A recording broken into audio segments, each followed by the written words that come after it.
ஆண்டவராக இயேசு கிறிஸ்துவினுடைய நேற்று நாமத்தில் உங்கள் அனைவரும் இந்த காலை ஆராதனைக்கு அன்போடு கூட வாழ்த்தி வரவேற்கிறேன். காலை தோறும் இருக்கிற புதிய கிருபை இந்த நாளில் உங்களுக்கு அதிகமாய் உண்டாவதாக. ஒவ்வொரு நாளும் அதிகாலையில் நாம் ஆண்டுடைய சிலுவை குறித்த வசனத்தை முதலாவது தியானிக்கிறோம். இன்றைக்கு நாம் தியானிக்கும்படி தெரிந்து கொள்ளப்பட்டிருக்கிற சிலுவைக்கு அடுத்த வசனம் 1 பேதுருவின் புத்தகம் 2ஆம் அதிகாரம் 24ஆம் வசனம். நாம் பாவங்களுக்கு செத்து நீதிக்கு பிழைத்திருக்கும்படிக்கு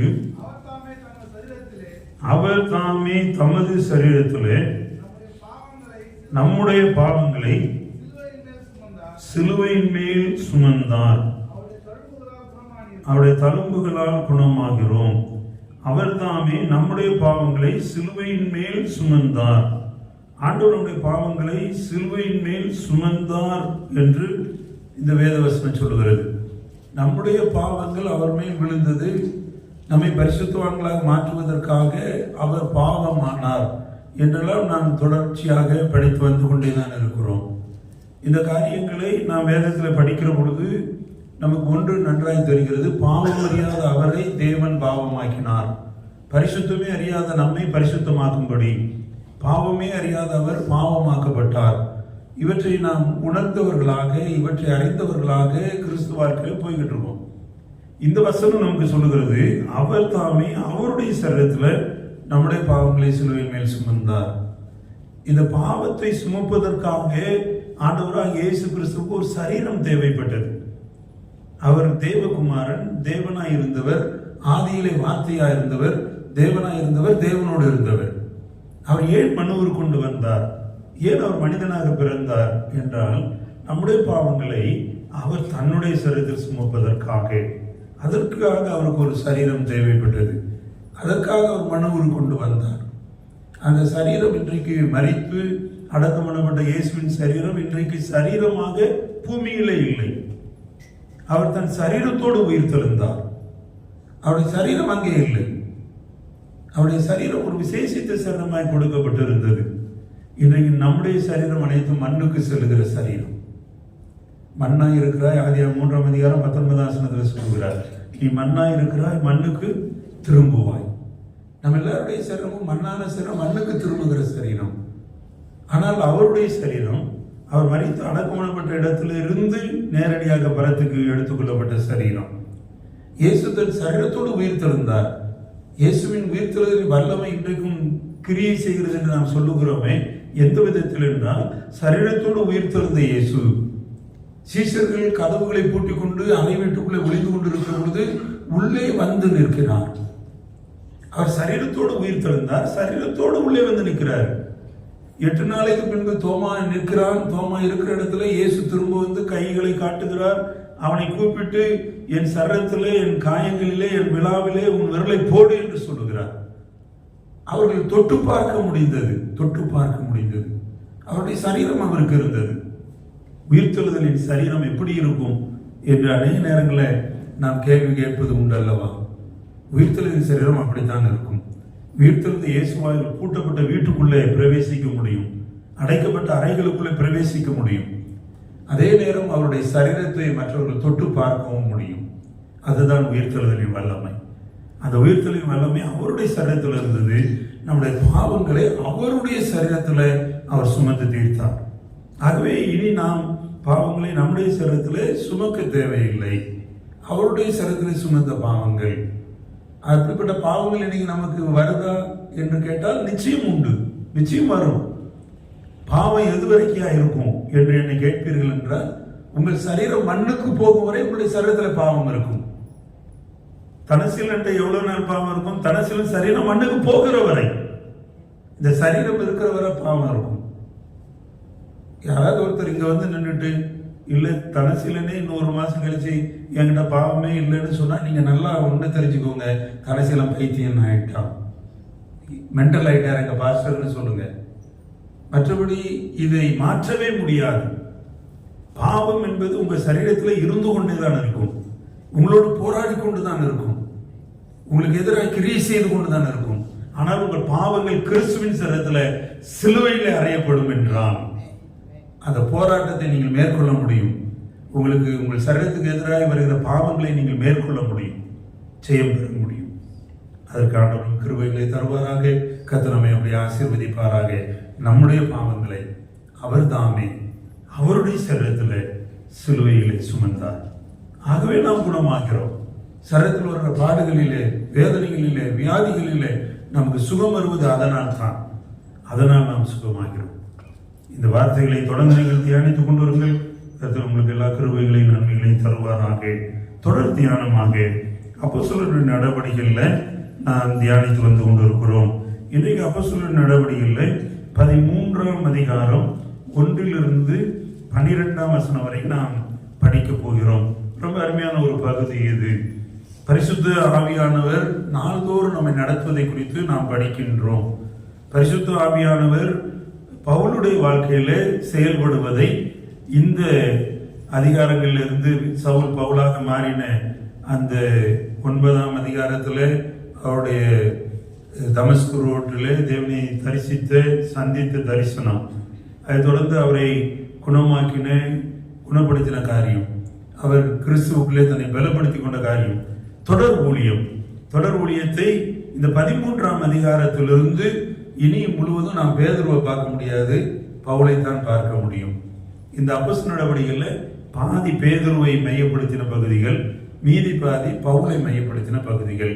இந்த 13, 14ஆம் அதிகாரம் ரொம்ப ஸ்பெஷல். 13 இருந்தே ஒரு ஸ்பெஷலான பகுதி ஆரம்பமாகிறது. என்ன என்றால் பவுலினுடைய மிஷினரி பயணங்கள். இது பவுலின் முதல் மிஷினரி பயணம் 13, 14ஆம் அதிகாரத்தில் சொல்லப்பட்டிருக்கிறது. உடைய வேத புத்தகத்தில் பின்பக்கத்தில் படங்கள் ஒரு 4-5 படங்கள் இருக்கும் என்று நான் நம்புகிறேன். திருப்பங்க பார்க்கலாம், இருக்குதா? பின்பக்கத்தில் பேக் ஒரு அதுல பவுலின் பயணங்கள் அப்படின்னு ஒரு படம் இருக்கா? பவுலின் மிஷினரி பயணங்கள். அதுல ஃபர்ஸ்ட் மிஷினரி பயணம், பவுலின் முதல் மிஷினரி பயணம். இந்த மிஷினரி பயணம் அந்தியோகியாவில் ஆரம்பிக்கிறார்கள். அந்தியோகியாவில் ஆரம்பிச்சு பெர்கே செல்லுகிறார்கள். அந்தியோகியாவில் ஆரம்பிச்சு சலாமி, சீப்புரு, பாப்போ, அதுக்கப்புறம் பெர்கே, அந்தியோகியா, இக்கோனியா, லீஸ்த்ரா, தெர்பை, திரும்ப அங்கிருந்து அதே ரோட்ல திரும்பி வந்து அத்தாலியால இருந்து திரும்ப அந்தியோகியா வருகிறார்கள். 2வது மிஷனரி பயணம் பார்த்தீங்கன்னா அது இன்னொரு பெரிய சர்க்கிளா போய்கிட்டு இருக்கும். அது 15ஆம் அதிகாரத்திலிருந்து 18ஆம் அதிகாரம். 3வது மிஷனரி பயணம் என்பது அப்போஸ்தலர் 18ஆம் அதிகாரம் 23ஆம் வசனத்திலிருந்து 21ஆம் அதிகாரம் வரைக்கும் போகும். இப்படி இந்த பவுலின் மிஷனரி பயணங்கள், இவர் போன இந்த பட்டணங்கள் அல்லது கிராமங்கள், இவை எல்லாவற்றிலும் சபை ஸ்தாபிக்கப்பட்டது. பெரும்பாலும் இவங்க பயணம் எப்படி இருக்கும்னா இந்த கடல் மார்க்கமான பயணமும் தரை மார்க்கமான பயணமா இருக்கும். இவங்க பயணம் முழுவதும் கர்த்தரின் சித்தப்படி தான், பரிசுத்த ஆவியானவரின் சித்தப்படி தான். இவங்க போகணும்னு நினைக்கிறாங்க மத்திய ஆசியாவுக்கு. அப்ப பரிசுத்த ஆவியானவர் அவர்களை தடை பண்ணி போட்டார் என்று அப்போஸ்தலர் 17ஆம் அதிகாரத்தில் நாம் பவுலின் 2வது மிஷனரி பயணத்தில் படிப்போம். 2வது மிஷனரி பயணத்தில் அவர் போக நினைத்த பொழுது பரிசுத்த ஆவியானவர் தடை பண்ணி போடுகிறார். அப்ப இவங்க பயணம் முழுவதும் பரிசுத்த ஆவியானவருடைய கண்ட்ரோல்ல நடக்கு. இந்த பவுலுடைய பயணங்கள் ரொம்ப முக்கியமானவை. இந்த பவுலுடைய பயணங்கள் ரொம்ப ரொம்ப சிறப்பானவை. சபை இல்லாத இடங்களை சபை நாட்டுவதற்காகவே இவருடைய பயணம் இருந்தது. அதான் நான் சொல்லிக்கிட்டே இருக்கேன். அப்போஸ்தலர் நடவடிக்கைகள் சபையின் வரலாறு என கேட்பீங்கன்னா 35 ஆண்டு கால சபையின் வரலாறு, 35 வருஷம் சபை எப்படி பெருகினது, எப்படி வளர்ந்தது என்பதனுடைய வரலாறு தான் அப்போஸ்தலருடைய நடவடிக்கைகள். அதில் பவுலுடைய பங்களிப்பு ரொம்ப ரொம்ப பெரியது.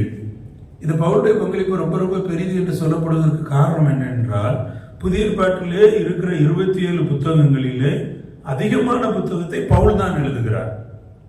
நீங்க வீட்டில் போய் பார்த்தீங்கன்னா தெரியும். பவுல் எழுதின புத்தகங்கள் தான் அதிகமாய் உண்டு புதிய ஏற்பாட்டில். அப்ப இந்த பவுல் ஒரு விசேஷித்த தேவனால் பயன்படுத்தப்பட்ட தேவ மனிதன், சபை நாட்டும் பணியை செய்தவர். இந்த பவுல் தான் திருச்சபையை நாட்டினவர்.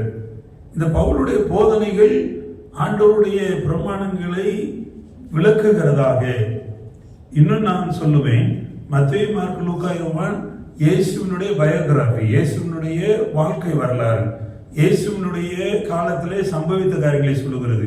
ஆனால் அந்த மத்தேயு, மார்க்கு, லூக்கா, யோவானை விளக்குவது அல்லது தெளிவுபடுத்துவது, அதை திருஷ்டாந்தப்படுத்துவது, அதை உறுதிப்படுத்துவது பவுலுடைய நிருபங்கள்.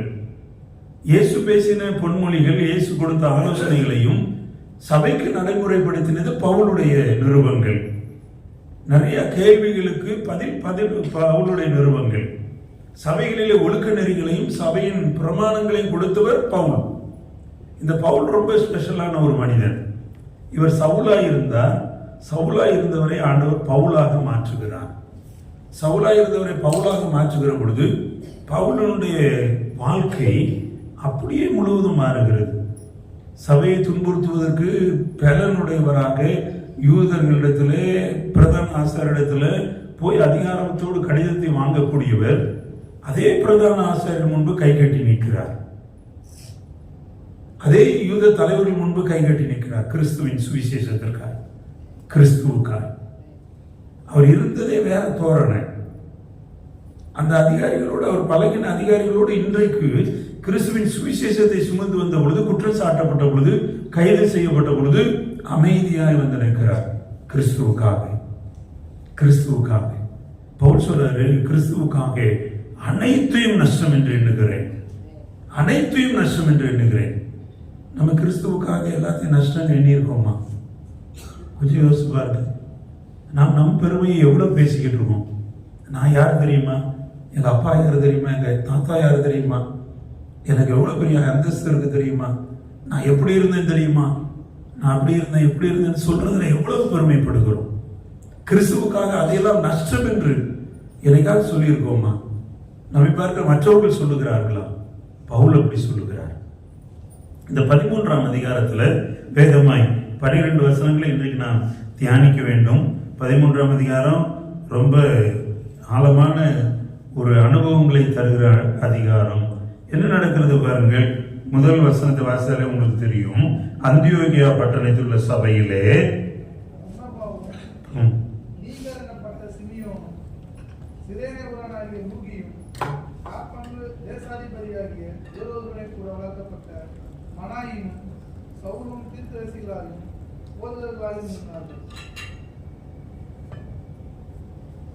இங்கே அந்தியோகியாவில் இருந்த சபையில ஒரு பெரிய லிஸ்ட் கொடுக்குறாங்க.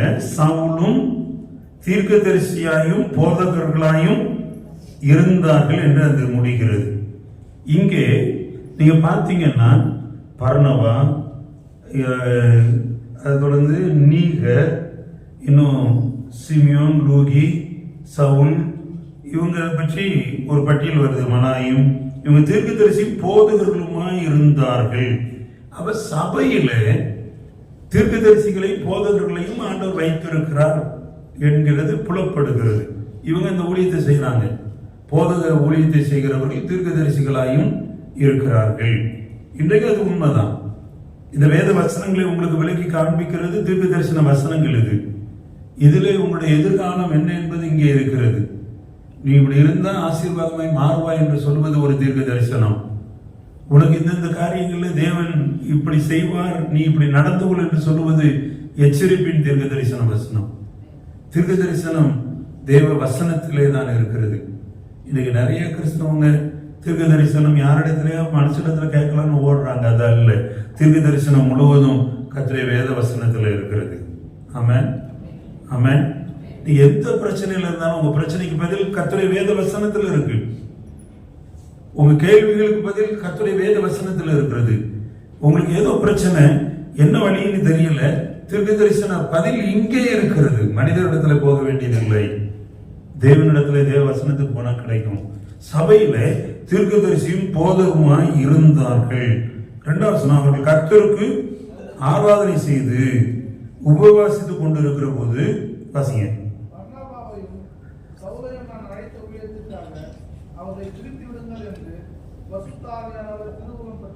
பர்னபாவையும் சவுலையும் நான் அழைத்த ஊழியத்துக்காக பிரித்து விடுங்கள்.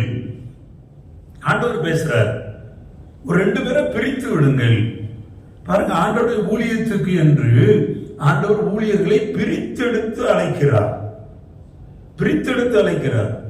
ஆண்டவருடைய அழைப்பே இல்லாம ஊழியம் செய்ய முடியாது என்று வேதம் சொல்லுகிறது உங்களுக்கு நன்றாய் தெரியும். நான் ஒரு சில வசனங்களை உங்களுக்கு காண்பித்து கொடுக்க விரும்புகிறேன். ஆரோனை போல் அழைக்கப்படாவிட்டால் இந்த கனமான ஊழியத்தில் ஒருவரும் தானாய் தங்களை ஏற்படுத்திக் கொள்வதில்லை. இது உங்களுக்கு நல்லா தெரியும். நீங்க அடிக்கடி ஜெபத்தில் கூட சொல்லி ஜெபம் பண்ணியிருப்பீங்க. எபிரேயர் 5ஆம் அதிகாரத்துல 4ஆம் வசனம். அது ஆரோனை போல அழைக்கப்படாவிட்டால் ஒருவர் இந்த கனமான ஊழியத்தை செய்ய முடியாது. தேவனுடைய அழைப்பு இருக்கிறது. அழைப்பு எப்படி தெரியும்னா, பிரித்தெடுக்கப்பட்ட வாழ்க்கை. பிரித்தெடுக்கப்பட்ட வாழ்க்கை, பிரித்தெடுக்கப்பட்ட வாழ்க்கை என்பது ரொம்ப முக்கியம். ஊழியம் ஒருவர் செய்ய வேண்டும் என்றால், ஊழியத்திற்கு தேவன் உங்களை அழைக்கிறார் என்றால், உங்களுடைய வாழ்க்கை பிரித்தெடுக்கப்பட்ட வாழ்க்கையாக இருக்கணும். இல்ல நான் உலகத்தோட கம்ஃபர்டபுளா இருக்கேன் அப்படியே இருந்துகிட்டு நான் ஊழியம் செய்றேன், இன்னும் கிடையவே கிடையாது, வாய்ப்பே கிடையாது. பிரித்தெடுக்கப்பட்டதை நீங்க பிரதிபலிக்க வேண்டும். பிரித்தெடுக்கப்பட்டதை காண்பிக்கணும்.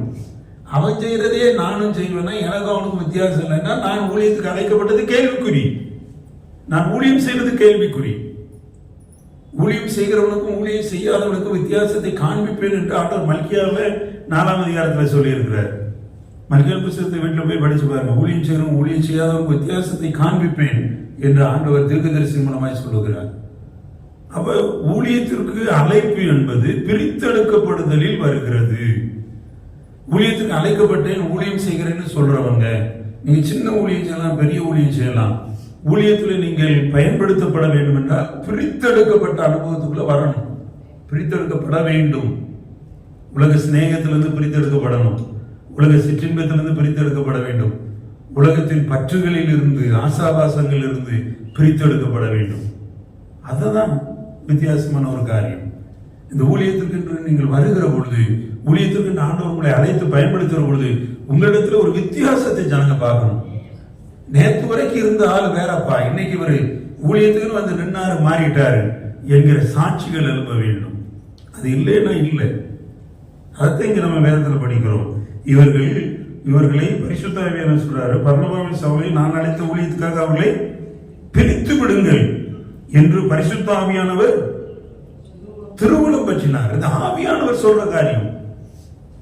நீங்க ஒரு ஊழியத்தில் பயன்படுத்தப்பட வேண்டும் என்றால், ஊழியத்தில் பயன்படுகிறீர்கள் என்றால், ஊழியம் செய்ய விரும்புகிறீர்கள் என்றால், ஊழியத்தில் உங்களை இணைத்துக் கொள்ள விரும்புகிறீர்கள் என்றால், ஊழியக்காரரை மாற விரும்புகிறீர்கள் என்றால், நீங்கள் பிரித்தெடுக்கப்பட வேண்டும். பிரித்தெடுக்கப்பட வேண்டும். அதை யார் செய்யறானா? பரிசுத்த ஆவியானவர் செய்யும்படி சொல்லுகிறார்.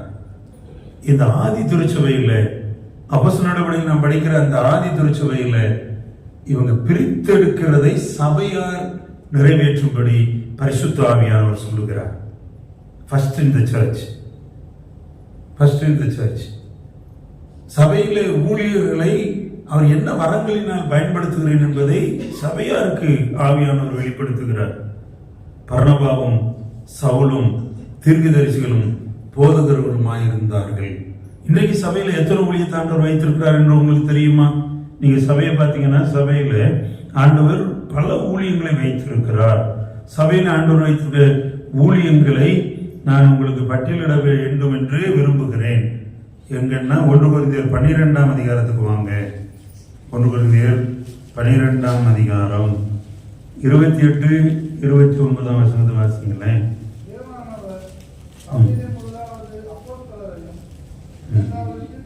கொஞ்சம் அதை கவனிங்க நல்லா. தேவனானவர் சபையில இன்னைக்கு சபையில ஆண்டவர் எதெல்லாம் ஏற்படுத்தியிருக்கிறார் வாசிங்க தம்பி. முதலாவது அப்போஸ்தலர், தீர்க்கதரிசி,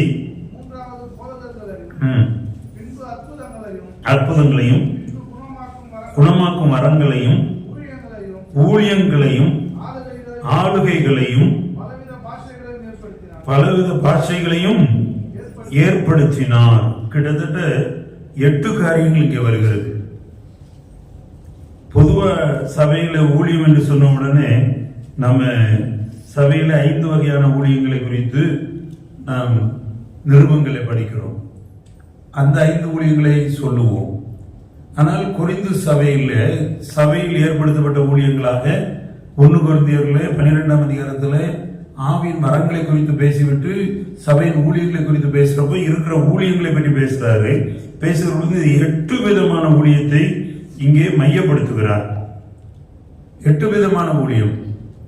இந்த 8 விதமான ஊழியத்துல எந்த ஊழியத்துல நீங்க இருக்கீங்க? நீங்க விசுவாசின்னு சொல்லலாம், ஆனா இந்த 8 விதமான ஊழியத்துக்குள்ள நீங்களும் இருக்கீங்க. உங்களுக்கு தேவன் இங்கே இந்த ஊழியத்துல இணைத்து இருக்கிறார். ஆண்டவருடைய ஊழியத்துல பயன்படாத யாரும் விசுவாசி இருக்க முடியாது. ஆண்டவருடைய ஊழியத்துல உங்களை அவர் பயன்படுத்துவார். நீங்க இதை திரும்ப வீட்டுல போய் படிச்சு பாருங்க. இதுல எதுக்குள்ள நீங்க இருக்கீங்க? இந்த ஊழியங்களில் எந்த ஊழியத்துக்குள்ளே உங்களை நீங்கள் இனம் காண முடிகிறது? எந்த ஊழியத்துக்குள்ளே உங்களை நீங்கள் பார்க்க முடிகிறது? 8 விதமான ஊழியத்தை குறித்து 1 கொரிந்தியர் 12ஆம் அதிகாரம் 28, 29ஆம் வசனம் சொல்லுகிறது. பொதுவாக எல்லாரும் சொல்றது என்னன்னா, எபேசியர் 4ஆம் அதிகாரம் 13ஆம் வசனத்துல ஒரு 5 விதமான ஊழியத்தை பற்றி படிக்கிறோம். 4:13 வசனம், அவர் சிலரை, அது முந்தின வசனத்திலிருந்து படிக்க 12ல இருந்து, பரிசுத்தவான்கள் சுவிசேஷ ஊழியத்தின் வேலைக்காக கிறிஸ்துவின் சரமாகிய சபையானது பக்தி விருத்தி அடைவதற்காகவும் சிலரை அப்போஸ்தலராகவும் சிலரை தீர்க்கதரிசிகளாகவும் சிலரை சுவிசேஷகராகவும் சிலரை மேய்ப்பராகவும் போதகராகவும் ஏற்படுத்தினார். மற்ற இதுல எத்தனை வருது? 5 காரியங்களை சொல்றாரு. சிலரை அப்போஸ்தலர், மேய்ப்பர், தீர்க்கதரிசி, சுவிசேஷகர், மேய்ப்பர், போதகர் என்று 5 விதமாக. ஒரு சிலர் சொல்லுவாங்க இது 4 தான், மேய்ப்பரும் போதகரும் ஒன்றுதான் என்று சொல்லுவார்கள். எதுவானாலும் சரி, நான் 1 கொரிந்தியர் 12ஆம் அதிகாரத்தை உங்களுக்கு கொடுக்கிறேன். 28, 29ஆம் வசனத்தில் சொல்லப்படுகிற 8 விதமான ஊழியம். சபையிலே ஆண்டவர் பரிசுத்த ஆவியானவர் தேவனானவர் ஏற்படுத்தின ஊழியங்கள். இதுல நீங்க எதுல ஃபிட் ஆகுறீங்க? எங்கேயாவது ஒரு இடத்துல நீங்க இருக்கணும். நீங்க எதற்குள் வருகிறீர்கள் என்பதை இன்றைக்கு பரிசோதித்து பாருங்க. ஆண்டவருடைய சபை பக்தி விருத்தி அடைவதற்கு ஊழியங்களை ஏற்படுத்துகிறார். இந்த பகுதியில் நீங்க வர்றப்போ 13ஆம் அதிகாரத்துல 6ஆம் வசனத்துக்கு வாங்க, நேரம் அந்த போயிருவோம். அவர்கள் பாப்போ பட்டணம் வரைக்கும் தீவை கடந்து வந்தபோது பரியேசு என்னும் பெயர் கொண்ட மாய வித்தைக்காரனும் கள்ள தீர்க்கதரிசியுமான ஒரு யூதனை கண்டார்கள். அவன் விவேகமுள்ள மனுஷராகிய செர்கியூ பவுல் என்னும் இருந்தான். பர்னபாவையும் சவுலையும் அழைப்பித்து ஆசையா இருந்தான். மாய வித்தைக்காரன் என்று அர்த்தம் கொள்ளும் எலிமா என்பவன் அவர்களோடு எதிர்த்தான். அப்பொழுது என்று சொல்லப்பட்ட சவுல்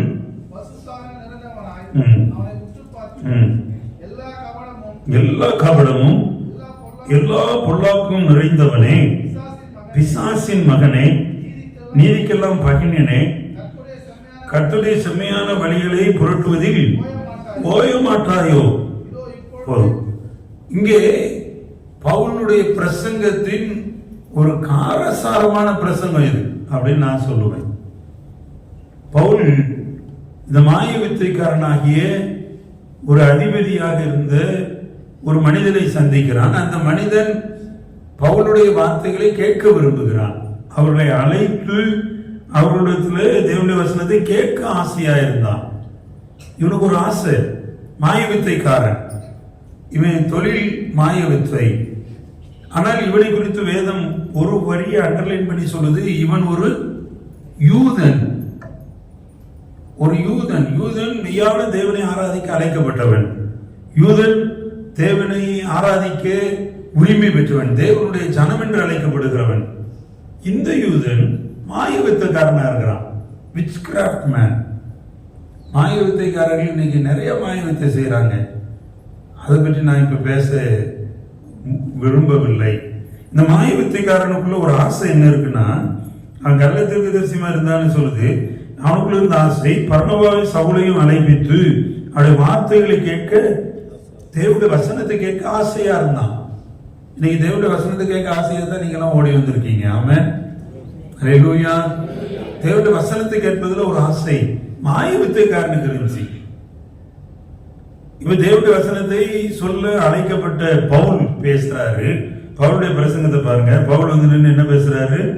எல்லா கபடமும் எல்லா பொல்லாங்கு நிறைந்தவனே, பிசாசின் மகனே. எப்படி பேசுறாரு பாருங்க. அவனை நேரம் பார்த்து சொல்றாரு, பிசாசின் மகனே, நீதிக்கெல்லாம் பகைஞனே, கர்த்தருடைய செம்மையான வழிகளை புரட்டுவதில் ஓய மாட்டாயோ? இப்பொழுதே கர்த்தருடைய கை உண்மையில் வந்திருக்கிறது. சில கால சூரியனை காணாமல் நீ குருடனாய் இருப்பாய் என்றான். உடனே மந்தரமும் இருளும் அவன் மேல் விழுந்தது. அவன் தடுமாறி கைலா கொடுக்கிறதை தேடினான். அப்பொழுது அதிபதி சம்பவித்ததை கண்டு கர்த்தருடைய உபதேசத்தை குறித்து ஆச்சரியப்பட்டு விசுவாசித்தான். ஒரு அதிகாரிய விசுவாசத்துக்குள்ள நடத்துவதற்கு அங்க ஒரு சின்ன அற்புதத்தை ஆண்டவர் செய்கிறார். ஒரு மாய வித்தைக்காரன் மேல, ஒரு மந்திரம் பண்ணுகிறவன் மேல தேவ கரம் வந்தது. கண்களை மூடி ஜெபிப்போம். ஆண்டவரே, நான் விசுவாசத்தில் வளர, சபை பக்தி விருத்தி அடைய, சபை ஊழியத்திலே நான் பிரயோஜனப்பட என்னை அர்ப்பணிக்கிறேன். நீர் ஊழியத்திற்கு என்று பர்னபாவையும் அவளையும் பிரித்து விடும்படி சொன்னீர். உடைய கிருபைக்காக நன்றி சொல்லுகிறோம். நாங்களும் பிரித்தெடுக்கப்பட்டு இந்த ஊழியத்தில் எங்களை இணைத்துக் கொண்டு செயல்பட பவுலை போல வல்லமையான உங்களுடைய வல்லமையை வெளிப்படுத்துகிற கருவியா இருக்க எங்களை அர்ப்பணிக்கிறோம். எங்களை பொறுப்படுத்திக் கொள்ளும். இந்த செய்தியை கேட்கிற உங்களுடைய பிள்ளைகள் பிரித்தெடுக்கப்பட்ட அனுபவத்தோடு உமக்கு ஊழியம் செய்ய முன் வரட்டும். இயேசுவின் நல்ல நாமத்தில் ஜெபிக்கிறோம் பிதாவே, ஆமென்.